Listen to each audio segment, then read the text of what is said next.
Uh-oh. The hardcore stop. Let's go! Get out of the fucking car! You run around my fucking ass! Get out the fucking car there, bitch! Get out! Get out! I didn't touch your fucking car, you dumb bitch! You were on my gun! Come and touch me, cause my man's right fucking here. Come and put your fucking hands on me. Her man's right I ain't driving crazy. Your bitch was on my goddamn ass! I went in the fucking other lane! Get out of my way. Okay, you're welcome. Oh! Bitch! Fuck WWE with the smooth walk off in the pajamas. Yikes. Cold concrete is super hard if you take an L.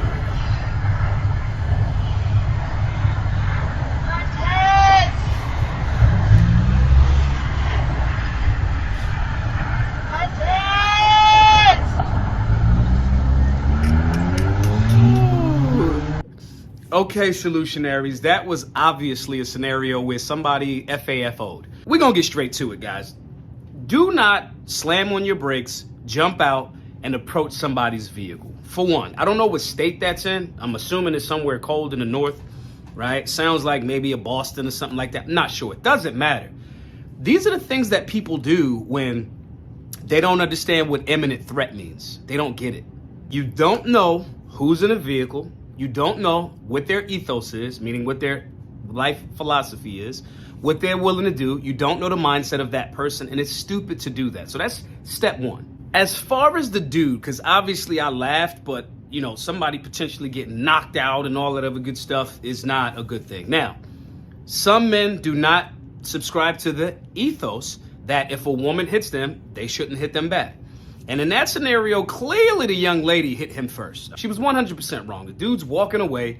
He said what he said. He got out because his girl is driving. He said, please don't hit her car. Please don't hit her. Boom. She starts spazzing. When he turns to walk away, she hits him. She opened herself up for that. But again, that's depending upon each person's ethos. And when you walk up to a vehicle, you don't know the person's ethos. The question that I would have kind of to him is like, yo, do you want to really body slam her, right? She's wrong for hitting you. Does that meet the requirements for continuum of force?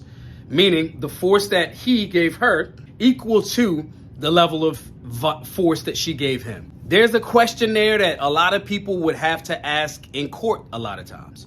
And in my situation, in my thought process, I don't want none of y'all to have to go to court about anything. And that don't just mean criminal court. That potentially means civil court. So even if he's like, the detectives look at that footage and go, yeah, she attacked you first, she was defending herself, cool. That young lady can, if she got any type of damages, could say, yo, I'm suing you in civil court. You could beat the criminal case and lose the civil case. So this question, we got to kind of ask ourselves in that regard, like from the guy's perspective, like, yo, was that really worth it? That's a potential roll of the dice. It is. And lastly, on the suplex, right? A simple punch can be lethal. Suplexing a lighter woman on the cold concrete in the wintertime, granted, she did hit you first, but that could lead to death. Now, this guy may not get charged for this because some of the detectives or the district attorney goes, the lady hit him first. Moral conversations about what he should have did and legal conversations might be different conversations. If they're in a stand your ground state, he 100% was within the rule of the law. I'm not knocking that, right? But the question that we kind of got to ask is, do we want to roll that dice? A suplex is different than even a punch. And even a punch, a lot of times punches can be lethal. The overall thought process here is we got to learn to de-escalate. I posted something today on X. Follow me on X if you don't, Mosh2ray999. I posted something. I got a text from somebody that I respect a lot. And they said something about fundraising and our work that I did not appreciate.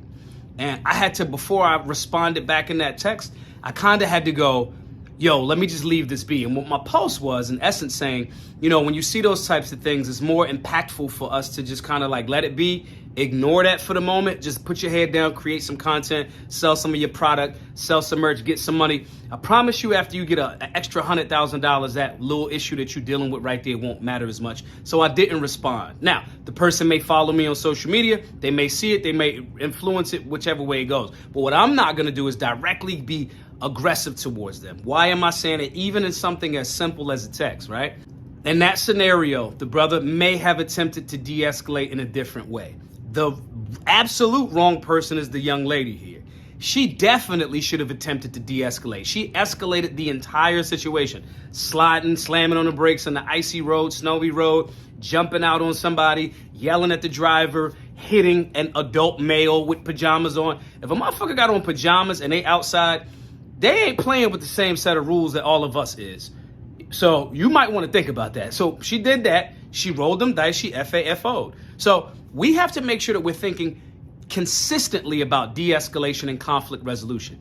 That was not a conflict initially. The initial driver, the young lady, turned that into a conflict. And now, as she's evaluating on the ground, asking where Montez is, her imaginary dude that was either she was lying about in the car or was in the car and just didn't jump out.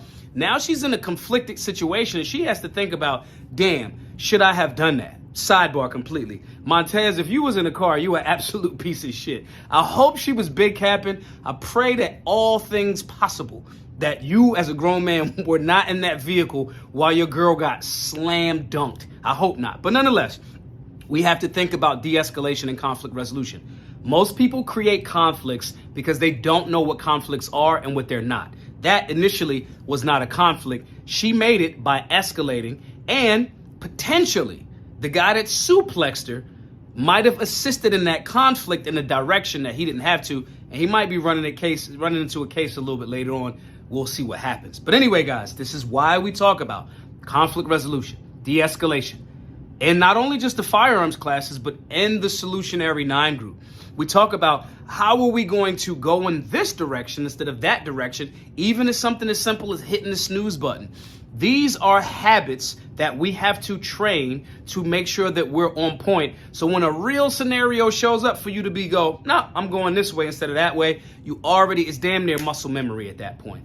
This is why I want you all to shoot over to solutionaryuniversity.org, sign up for an Understanding Imminent Threat class.